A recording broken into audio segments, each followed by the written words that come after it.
বন্ধুরা, রাজ কিচেনে সবাইকে স্বাগত জানাই। তো বন্ধুরা, আজকের আমার রেসিপি পাবদা মাছের ঝাল। এখানে নিয়ে নিয়েছি ছোট ছোট কয়েকটা পাবদা মাছ, আর এখানে নিয়েছি অল্প পরিমাণে পেঁয়াজ কুচি, আর কয়েকটা কাঁচা লঙ্কা কুচি, আর মিডিয়াম সাইজের একটা টমেটো কুচি, আর মশলা এখানে লঙ্কা, হলুদ আর নুন। তো এবার মাছটার মধ্যে মশলা মিশিয়ে নেব। ছোট চামচের আমি লবণ দিয়ে দিচ্ছি 1 চামচ, আর হলুদ গুঁড়ো দিয়ে দিচ্ছি 1 চামচ। যেহেতু মাছটা আমার এখানে অল্প পরিমাণে আছে, তাই বেশি মশলা দেব না। এবার মাছগুলোকে মশলার সাথে মিশিয়ে নেব। তো আমার এখানে মশলা মেশানো হয়ে গেছে, এবার মাছগুলোকে একে একে ভেজে নেব। তো কড়াটা আমি বসিয়ে দিয়েছি, গ্যাস জ্বেলে দিয়েছি গরম হওয়ার জন্য। তো তেল দিয়ে দিচ্ছি অল্প পরিমাণে, মাছগুলোকে ভেজে নেব। তেলটা আমার এখানে গরম হয়ে গেছে, দেখতেই পাচ্ছি তেলের একটা ধোঁয়া উড়ে গেছে। তো এবার মাছগুলো একে একে দিয়ে দেবো। মাছগুলোকে আমি একে একে ভেজে নিয়েছি। পাবদা মাছ তো হালকা করে ভাজতে হয়, তো আমি হালকা করে এপিড ওপিড ভেজে নিয়েছি। তো এবার মাছের ঝালটা বানাবো, দেখুন।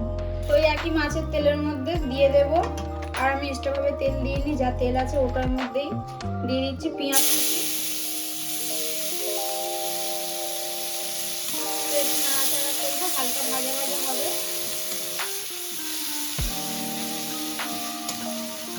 তো এবারে দিয়ে দেবো টমেটো কুচিটা, তার সাথে কাঁচা লঙ্কাটা দিয়ে দেবো। দিয়ে আমি এখানে 1/2 চামচ লবণ দেবো। তো দেখুন, এই হাফ চামচ পরিমাণে লবণ দিয়ে দিলাম। দিয়ে একটু নাড়াচাড়া করে এটাকে ঢাকা দিয়ে দেবো। তো 2-3 মিনিট পর খুলে নিচ্ছি। দেখো, আবার একটু নাড়াচাড়া করে দিলাম। তো টমেটো প্রায় ঘেটে উঠে গেছে। দেখো, টমেটোটাকে একদম পুরো রস বেরিয়ে এসেছে। এটাকে ভালোভাবে কষাতে হবে। তো এবার আমি মশলা দেব 1 চামচ হলুদ গুঁড়ো, আর 1 চামচ লঙ্কার গুঁড়ো। ঝাল নুন তোমরা পরিমাণ মতন বুঝেই দেবে। তো এখানে আবার একটু নাড়াচাড়া করবো, একটু কষা কষা করবো যতক্ষণ না তেলটা ছাড়ে। তো এবার দিয়ে দেব অল্প পরিমাণে জল।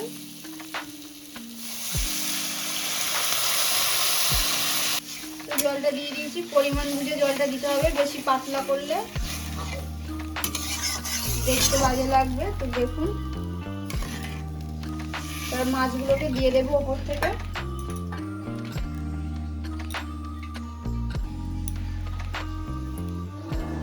মাছগুলো আমি সব দিয়ে দিয়েছি।